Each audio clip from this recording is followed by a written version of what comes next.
Chapter 3. The Netherlands and Their Rulers. The 17 provinces which are known to history as the Spanish Netherlands had been the heritage of Mary of Burgundy, last of that ducal Burgundian line which by fortunate marriages and successful wars had welded them together. Mary had married Maximilian of Austria, and the provinces had thus devolved upon the Archduke Philip, who became the husband of Mad Joanna of Aragon and Castile, and the father of Charles V. Dynastic arrangements made, as was the fashion of the time, without the least reference to the wishes or the interests of the inhabitants, transferred these territories from the Austrian connection to the Spanish connection. Dynastic bonds had alone linked them to each other. 4 distinct peoples, Dutch, Flemings, Walloons, and Germans, went to make up their population.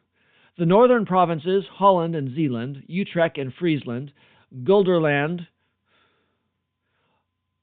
Overijssel, Groningen, were bundled together by the tie of a common sovereignty with the quite French counties of Artois, Hainault, and their cities of Arras and Valenciennes, with Flanders and Brabant, Namur and Mechlin, and with outlying Luxembourg spreading away to the southeast, separated from the other provinces by the long strip of the Prince-Bishopric of Liege.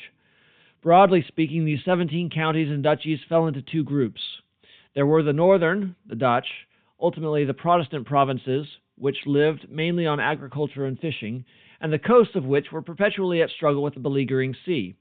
Of these, Holland alone, with its Amsterdam, its Leiden, its Haarlem, contained a very considerable number of large and notable cities where commerce throve and the arts of life. Divided from the north by a line which time has sharpened was the more industrial, softer, less democratic south. The southern lands, fertile, rich in mineral resources, watered by great rivers, well clad with forests, contained the vast majority of the 350 cities, the 6,000 market towns, the myriad villages encompassed by the Netherland borders.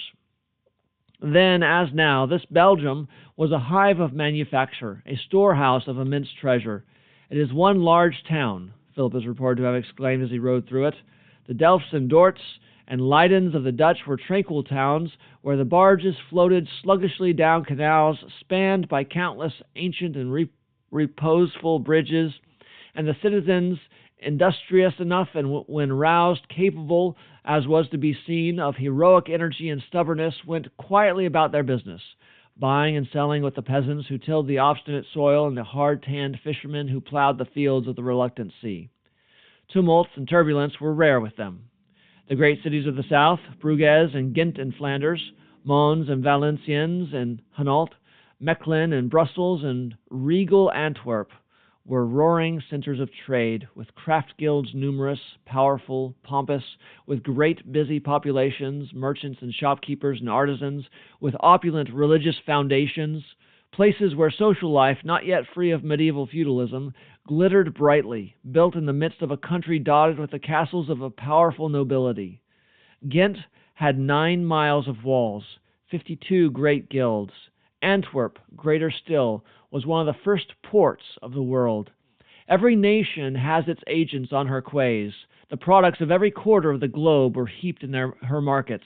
What was the volume of her trade may be dimly guessed when we read that from England alone she imported 200,000 pieces of cloth annually. Her ships went forth on every tide with silks and velvets, gold, silver, and jewels, thread and cotton, spices and drugs, hops and fish and glass. The North, which knew little of such activity, was, if less noisy, more free, less subject to oligarchic influences, less amenable to authority in matters civil and religious. Yet the differences of temperament then visible between the peoples of North and South might easily be, indeed have been, exaggerated. The Dutchman, Metternich, made no distinction of North or South when he wrote, "Those of the Low Countries are for the most part engaged in the pursuits of commerce and seafaring, more vigorously and diligently than any other people, so that it is said of them that they are greedy of gain, and therefore seek peace and flee from war and show themselves patient under insults. But they suffer adversity without flinching, and are very jealous of their liberties and privileges, and very stubborn if repeatedly deceived. They are active, subtle, and laborious. They have learned men well skilled in all the arts and sciences." Everywhere, a love of pageantry and lively music, bright colors, and broad jokes was general amongst them. If the southern towns were more rich, geophysical conditions were responsible for it. If they were more uproarious and cultured, it was because they were more rich. And if, on the other hand, during the struggle with despotism, Holland and Zeeland and their neighbors may seem to have shown a more dauntless spirit than the Belgian provinces, it must be borne in mind that the Spanish rule was actually centered in the latter, that repression was easier, resistance less hopeful, near the enemy's headquarters than at a distance. Antwerp is an example.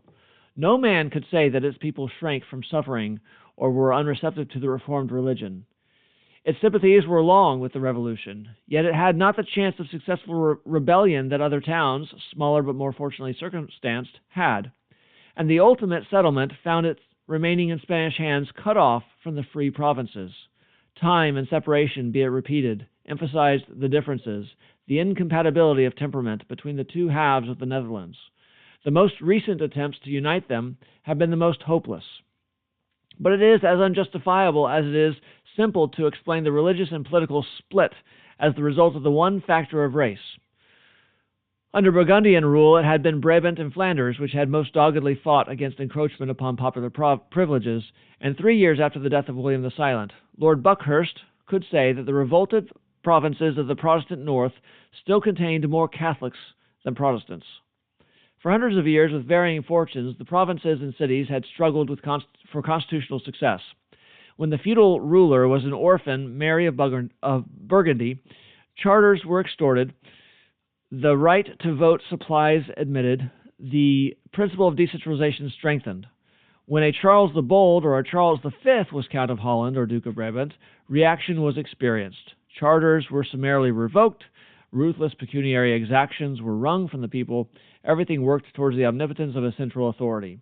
Only Charles the Bold's fortunate death, perhaps, prevented the establishment of a complete, unified despotism by his standing army, in spite of the discontent of the Netherlanders. Charles V, drawing copious strength from beyond the provinces, could take a bloody revenge upon Ghent when it protested legally against his continual demands for gold, could reduce the time-honored charters to meaningless forms, and establish in his Mechlin court an instrument of absolutism dominant over all local courts. But the Netherlanders jealously cherished their rights, even when they could not exercise them. These rights varied in every province, so did the constitutions. The councils of the great cities were diverse in composition and composed here of representatives of nobles and cities, there of cities only, there again of cities, nobles, and clergy. Each province required a different constitutional procedure from the sovereign or his stadtholder, and when the Estates General of the Netherlands were assembled, none of the constituencies sending delegates surrendered the right of severally refusing supply. Finance was the central parliament's chief business, if it so desired. All these local systems of self-government, all these local rights, including, as a rule, the right of freedom from ecclesiastical interference in lay matters, and often the right not to accept officials from beyond a province's own borders, were in existence and ready for a vigorous resurrection whenever occasion offered. Besides freedom of political action, freedom of religious thought had always been a conspicuous phenomenon in the Netherlands. And these thriving and active-brained towns, scorn of ecclesiasticism and popery had repeatedly, from the earliest times, broken out into overt heresy. The 12th and following centuries had seen a whole succession of sects, notably the Waldensians, gain formidable adherences in the Low Countries in the face of the fiercest persecution. Abuses in the medieval church were as flagrant in the provinces as anywhere, and the more flagitious they, the more rapid the spread of unorthodox tenets, and the more frequent the institution of local laws limiting the power of the clergy. Erasmus, the Dutchman, came, preparing the ground for the startling crop of the German Luther. The Wittenberg Manifesto swept over the Netherlands, making converts wherever it brushed. The Emperor Charles, unable to work his will in Germany, where emperor was anything but imperator, meant to see to it that the damnable doctrine of the ex-monk should not take firm root in his paternal private heritage. In 1521, his first edict, issued quite unconstitutionally over the heads of the estates, was launched. Death and confiscation of property for every heretic. 2 years later, the first two Netherland heretic martyrs, both monks, were burned at Brussels. Hundreds more followed. Private worship and all discussion of religious fundamentals were made capital crimes. Extravagance begat extravagance. The extreme forms of Calvinism and even Anabaptism spread. Placard after placard, Charles poured out, each more drastic than the last. Inquisitors were set at work. The most excruciating tortures were inflicted. The tale of victims swelled by thousands. Thus, then, in brief, may be indicated the state of the Netherlands when Philip assumed power and when shortly afterwards he left for Spain. A group of territories, ancient, populous, wealthy, peaceable, but stubborn, had by irresistible force been compelled to submit to the wholesale suppression of material and intellectual rights very dear to its people. Great political discontent had seethed beneath the surface, sometimes burst forth openly, and religious beliefs and practices detested by the sovereign were spreading in spite of sanguinary boundaries. But the regime of Charles had had counterbalancing advantages that had tended to make the scorpions of his tyranny seem like mere whips. A Fleming himself, by birth, sympathies, and language, he was lavish in his bestowal of posts, even in Spain, upon his compatriots. The intellectuals found employment in his civil service, the nobility in his prolonged wars. The commercial and artisan classes, though they resented the loss of their liberties, though they complained of his insatiable appetite for subsidies and furtherance of his insane ambitions, enjoyed, during his reign, in that epoch, mechanical invention and geographical discovery had created an atmosphere most favorable to trade expansion and inclusion in so vast a dominion as Charles's opened lucrative new markets to the bustling merchants of Ghent and Antwerp, a period of almost unexampled prosperity. The citizen, too, who took his religion on trust and had no consuming interest in constitutional problems, grumbled at the emperor's taxes and disliked his militarism, but had rather an affection for his personality. For Philip, as has been said, no such affection could conceivably be felt.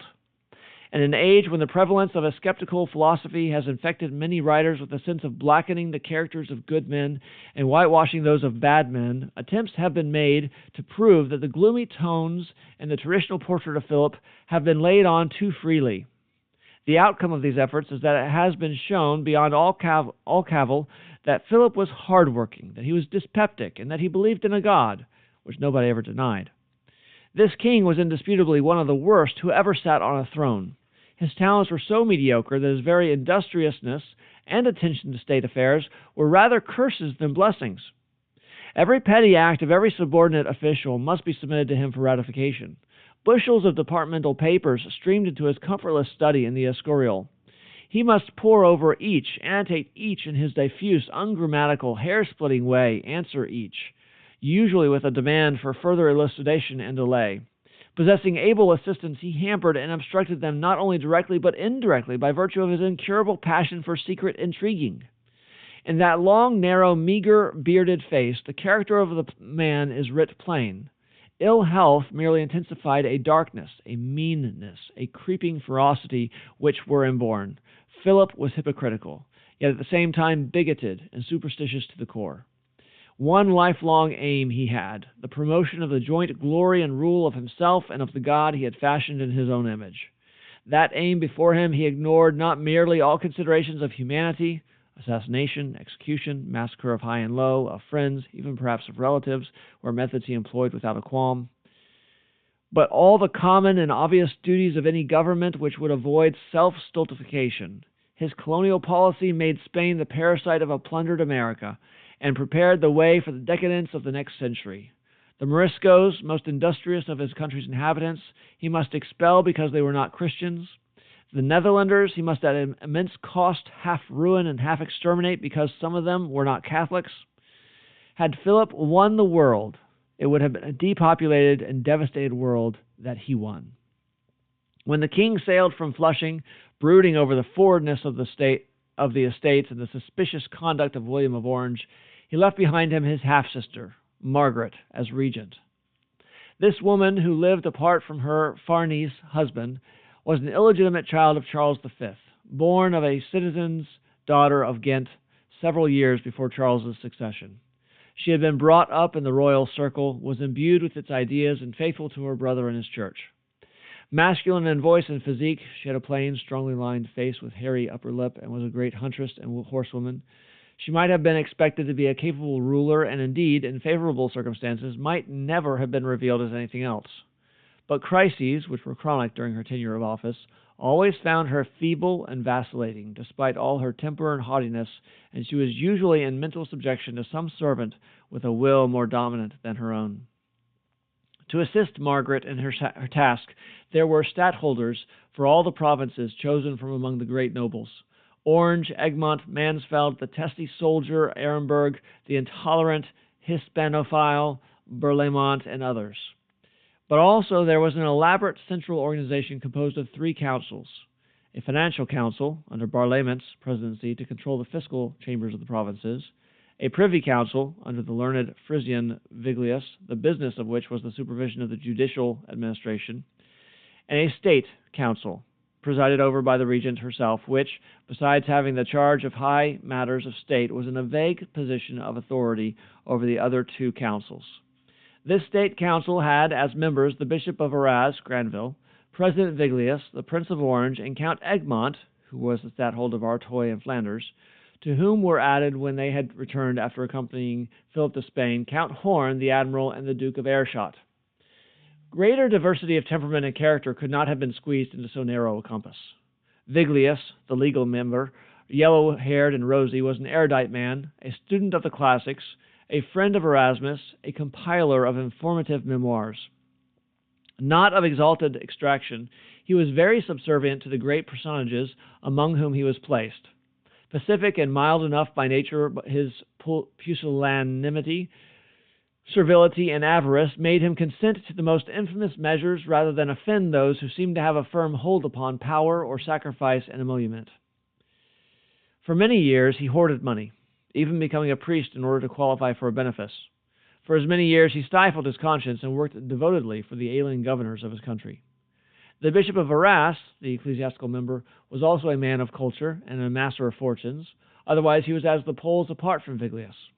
One who had made his way up the staircase of church and state by sheer brilliance, combined with good temper and adroitness, he was a man of the world, friend and companion at this time of nobles like Orange, to whom one of his brothers, Jerome Pernod, had been tutor, and another, maître d'hôtel.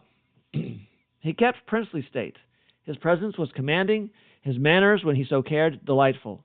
Quite unscrupulous, not more intolerant in matters of religion than the ordinary great churchman of his time, he served Philip and himself zealously. But his ambition, when to a great extent satisfied, unveiled an overweening pride which was to help on his undoing. Of the 4 nobles, the most influential in the country, the Duke of Aerschot, deserves least notice. Inheritor of riches and high rank, owner of one of the finest palaces in Brussels, he had a great conceit, which was the countenance of a little soul.